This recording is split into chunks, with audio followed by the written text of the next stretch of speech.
South 3rd Street. During the non-agenda portion of last week's City Council meeting, BRED co-president George Glazier gave an overview of our efforts to gain passage of a local ordinance that would allow Mexican nationals to use consular ID cards for purposes of identification. At the close of Reverend Glazier's remarks, a few city officials made comments. One of those comments concerned consular ID cards and fingerprints. All of us at BRED hope that you share our concern that when we deliberate about issues that affect human rights, public safety, and responsible use of city resources, we must be sure that we have the facts straight.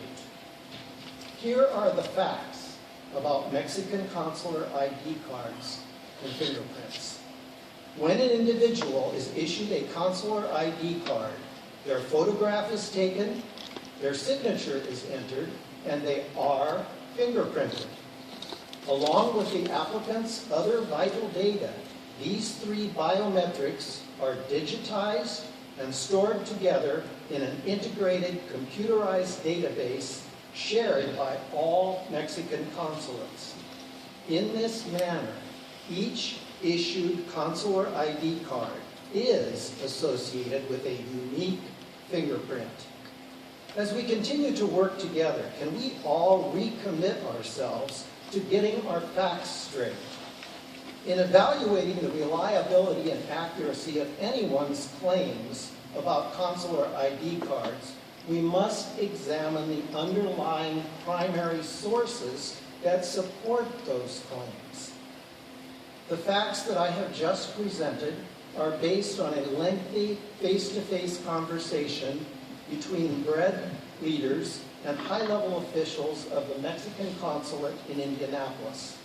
That conversation occurred in Indianapolis on Friday, December 13, 2013, and the Mexican delegation was led by Deputy Consul Jorge Sanchez Catano. So that you can independently confirm this, contact information for the Mexican consulate is provided in the packet of materials that you will be given tonight after Reverend Mooring's comments.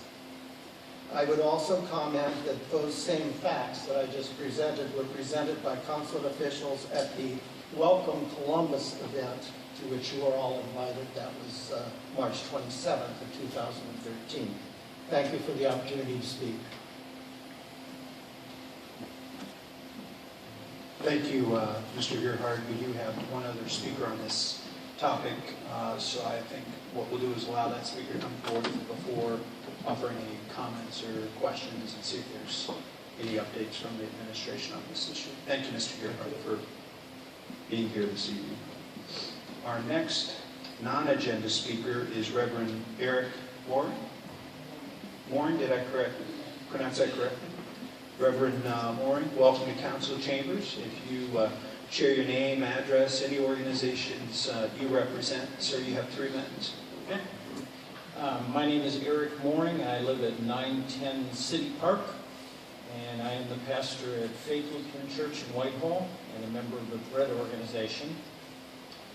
According to my faith tradition, many thousand years ago, an 80-year-old man and his 83-year-old brother went to speak to the king of Egypt with a short yet audacious demand, "Let my people go."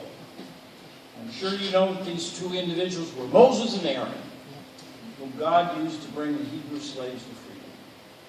And it's the spirit of such persistence that brings us here. BRED leaders and clergy came to the city council last Monday to again ask for an ordinance to accept the matricular council. To recap, local acceptance of this card is not a federal matter. A photograph, signature, and fingerprint are required to obtain the card. And this card has been accepted by over 800 communities across the United States, including Dayton. Again, this is not a federal matter. Comprehensive immigration reform is a federal matter. But the decision as to what documents are considered acceptable for the purpose of ID is a local issue. We want the matricular consular because we want to build trust between immigrants and law enforcement. That's why in January this year we gave the City Council aides a sample ordinance passed in the city of Chicago. We want this type of ordinance to be passed here in Columbus. The 55,000 Latinos living in Franklin County cannot wait any longer. Moses and Aaron did not give up after the first denial of their request, and just like our spiritual forefathers, we will not go away until justice is served. Before I sit down, I have a packet of information for each of the City Council members and the City Attorney. And this packet includes another copy of the Chicago Ordinance, a fact sheet about the card compiled with the Mexican consulate, contact information for consulate officials, and a letter of invitation to our Nehemiah Action. And we will also provide a letter of invitation to Councilmember Harden. Thank you for the time. Reverend, I'll ask Mr. Paul to come down and gather those materials for the council members from you. Are there any questions or comments for Reverend Mooring or Mr. Gerhardt? Councilmember Klein? Thank you, Council President. I'd like to commend BRED for their advocacy on this subject. I think building trust with immigrants and the law enforcement community is an important task. I'd also, as the Council has done, implore the federal government to deal with immigration issues as outlined in the Constitution. But in conversations with members of the Public Safety Department here, members of the Police Department, there just seem to be some concerns with the matricular consular. I recently talked to Sheriff Scott, and in one of a recent raid that he was involved in, they found a machine and that was counterfeiting matricular consular cards. In the meeting that I had, I believe the city attorney was also in with folks, representatives from the Mexican consulate in Indianapolis. They came here. We didn't go there like you did, but they came here. They represent 4 states: Ohio, Indiana, Illinois, and Kentucky. So I believe either myself or City Attorney Pfeiffer posed the question of, or what do you do to verify a matricular consular card? And because there's no way to verify it. A police cruiser that pulls someone over at 2 or 3 in the morning, there's no way to run a consular card like you can a driver's license to determine whether it's fake or not fake, or determine whether the person handing the card is the actual person or not. And the woman stated that, well, you have to call my cell phone. And I said, or this person said, well, do I call you personally? And she said, yes. I said, well, what about if it's 3 in the morning? And she said, well, I'll try to answer.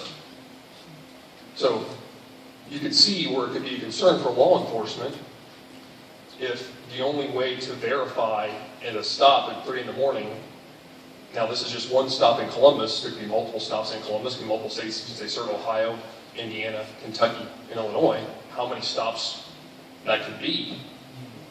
If there's one person who would answer a cell phone at 3 in the morning to determine whether the ID is real or not.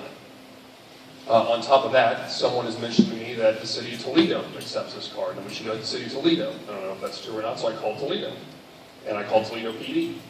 And I spoke all the way up the chain, 4 or 5 different police officers, and not one has even heard of this card.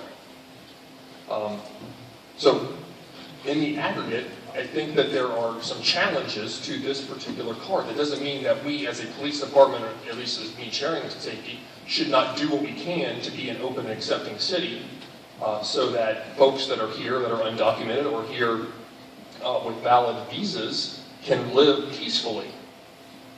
We should all work towards that goal. I'm just not sure, given the current circumstances and the facts that I've outlined, that the matricular consular card will be a vehicle that it will allow us to verify and make sure and ensure that public safety personnel that are dealing with individuals in the wee hours in the morning and no way to verify who they are individually is the route to go.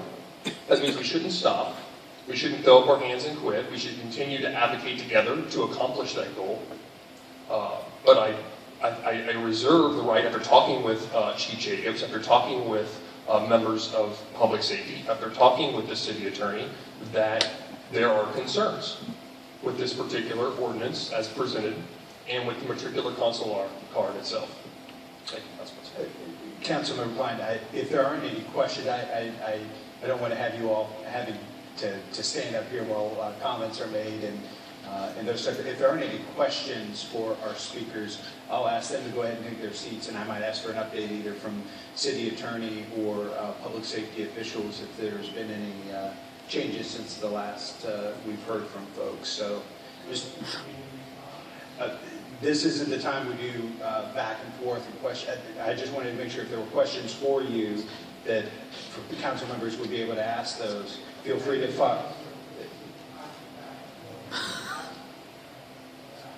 Mr. Gearhart, I understand your point, and if there's follow-up after this meeting, you know, I would encourage you all to do that. If there aren't questions for the speakers, I'd ask them to go ahead and take their seats. And thank you for coming in. Do you have a question, Councilmember? My question, I think, is a follow-up to Councilmember Klein. Is just the comments that Councilmember Klein just, stated to you. Since this is not to go back and forth, I would just like, some response to what Councilmember Klein has just said. I mean, I'm regarding Toledo and, because this document does say Toledo has it and Dayton has it. Of course, the banks are using it. I mean, we just got the packet, so I thank you that we've gotten this information. But I think that if you have questions regarding what's on this document, who do we talk to? You, Mr. Who should we address our questions to?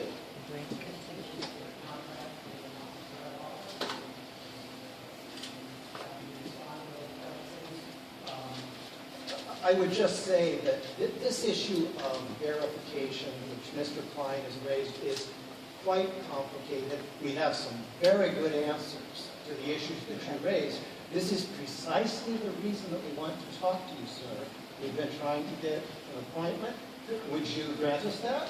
So maybe by the end of October, let's have a meeting, let's sit down with some leaders of the Bread Organization, and you can bring whoever you would like, and let's just talk this out, because I've got some great answers to the issues that you raised, and I don't think you're seeing the whole picture. We're kind of getting focused in on one of many, many issues. That's all.